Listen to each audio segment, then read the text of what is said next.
All right, guys, this is most confident picks. Last week 4-1, the week before 4-1, 8-2. Last 2 weeks of UFC fight cards. Trying to go 4-1 or 5-0. Hopefully, we get to 5-0. Please like this video, subscribe. I'm trying to get to 350 subscribers by the end of April. Hopefully, you guys can get me there. Let's just start. Let's get into it. Right, let's go to the main event. I love Israel Adesanya. Right, Adesanya is gonna smoke Joe Pyfer. I know what you're gonna say. He's old. He might be gay. He likes dogs. Yeah, but he's a better fighter than Joe Pyfer. I'm sorry. I saw Joe Pyfer. Joe Pyfer beat the crap out of Kelvin Gastelum. Yes. Yes. Common opponent. 2 Israel Adesanya. Kelvin Gastelum's not that same guy. Okay. Kelvin Gastelum's not that same guy that fought Israel Adesanya. He probably ate that guy. And if you just watch that Jack Hermanson fight versus Joe Pyfer like I did, I watched that back. Jack Hermanson made him miss a lot. And what is Israel Adesanya good at? He's good at evading punches. He's good at slipping. His boxing isn't great. Yes, I know Israel Adesanya's boxing isn't great, but his striking as a whole, his elusivity, he's very elusive as a fighter. He's very technical in the way he moves. I think Joe Pyfer is just too slow, not good enough on the feet to be able to contain Israel Adesanya. Well, Israel Adesanya will be blasting calf kicks, right? Blasting teep kicks. Joe Pyfer could try to take him down. Yes, if he takes him down, it's a problem. The fight will probably be over because Joe Pyfer is a legit BJJ grappler. He has good submission victories under his ledger. Israel Adesanya, not really a when you take him down. I mean, we saw what happened when Jan Blachowicz took him down, right? The fight was over damn near. Okay, we saw him happen when Jericho Duplessis got him down. He literally got subbed. So Israel Adesanya on the ground is not where we want him to be at if we're taking Israel Adesanya, but he's a much better fighter than Joe Pyfer. I'm sorry. Joe Pyfer is not there yet. This is a bit too big of a step up. I'll take the favorite Israel Adesanya at minus 135. I think they go to decision. I think he wins 49-46. You'll see him go away. Maybe the first round will be kind of helter-skelter. Israel Adesanya will be more and more patient the first 2 rounds. And then when Joe Pyfer power wanes, where we've seen it wane down, right? Not be as strong against Kelvin Gastelum. Well, Kelvin Gastelum starts walking him down. And then we see it versus Jack Hermanson when Jack Hermanson's not scared of him anymore. I think Israel Adesanya can put that type of performance on and wait out the first round and a half, get all the power out of Joe Pyfer, suck up all the power. And yeah, that's why I like that. Israel Adesanya. Next, Michael Chiesa. I mean, bro, Michael Chiesa versus Nico Price. The UFC loves Michael Chiesa. You want to know why they love Michael Chiesa? Because Michael Chiesa didn't press charges on Conor McGregor and the UFC and have a lawsuit against them when Conor threw that dolly into the bus, right? And it slashed Michael Chiesa's face. And the UFC are probably forever indebted to Michael Chiesa. Like, hey, we'll give you some easy victories. We know you're not a top tier fighter anymore. You never really was a top tier fighter, but you're not a top 20 fighter, top 25 fighter.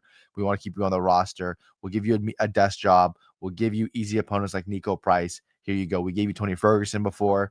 We give you really, really shitty opponents, Court McGee, and then now we'll give you Nico Price for another bag. I mean, that's what he's going to make. He's just make another bag. Nico Price just got finished recently, and he said he's doing it for the money. He's doing it for his kids because he has like 100 million kids. So Michael Chiesa should be able to dominate Nico Price, right? Next, Terrence McKinney all freaking day over Kyle Nelson. Kyle Nelson has 3 knockout losses. That's all I have to see. This guy, Terrence McKinney, T-Rex, he is nasty in the first round. If you don't survive that initial onslaught, you're going to get smoked. And Kyle Nelson's not surviving that initial onslaught. I promise you. Terrence McKinney hits too hard, too athletic, too fast.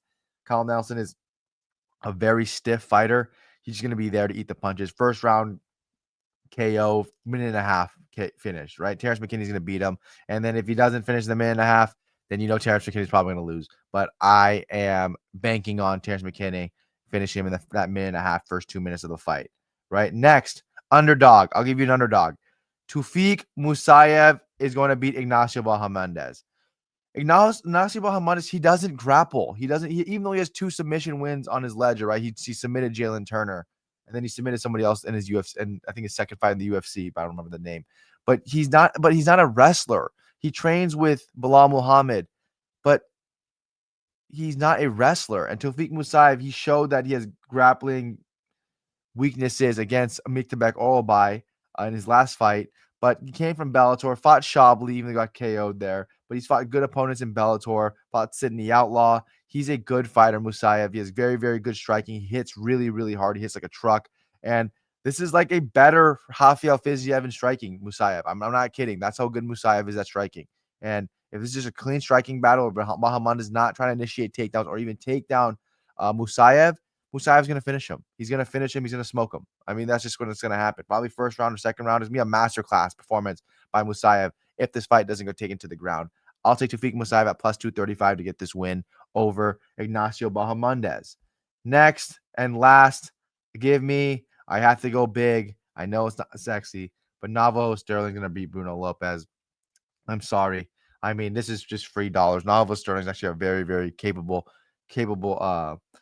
bigger fighter, right? And he's good. He's good. I like the range he keeps. I like his elbows when they're in close. I like that he mixes in the takedowns. He's a good fighter, Navajo Sterling. And Bruno Lopez, he just lost his last fight in the UFC, right, after being from the Dana White Contender Series. And he's a good fighter. Like, he goes forward a lot. He has decent boxing. His fight was competitive at points when he was excuse me.